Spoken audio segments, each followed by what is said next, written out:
Getting to and from Estes Park and Rocky Mountain National Park is about to get a whole lot easier this summer. You'll soon be able to drive Highway 34 from Loveland to Estes. That highway's been closed since 2013 because of damage from the floods. Denver 7's Mark Boyle spent the day inside the construction zone to show us the progress made over the past 6 months.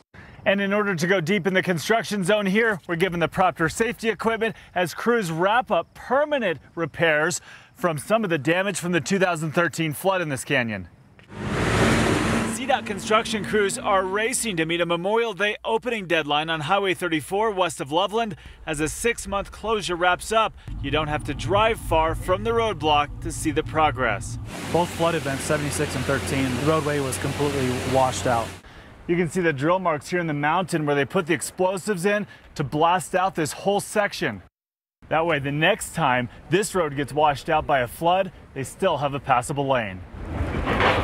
Just up the road, about a quarter of a mile, what's known as the Horseshoe Bend, crews are working to get the road moved onto bedrock to protect it from ever washing out again. This is one of the areas of the canyon where it completely washed out. I mean, it took away everything. After 13, this whole section of roadway had to be completely built up.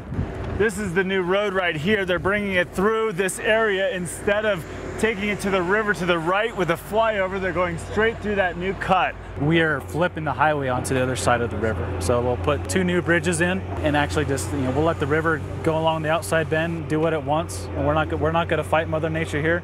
This work will help protect the road from future floods. Some of the work, like this helicopter installing rock fall mesh, is meant to protect daily drivers too. When that rock comes loose, it's really important to control the fall of that rock. Because if you don't control it, as it comes down and builds up momentum, it could hit either a ledge or it could hit another rock and project itself into the roadway. And that's the last thing we want. The road will stay open in both directions until early October. After Elk Fest in Estes Park, that will be the last closure. Now, while 2 6-month closures seem totally inconvenient for drivers and businesses up here, it's actually cutting the project short by 2 years as it will be open in early 2018. We're in Larimer County. Mark Boyle, Denver 7.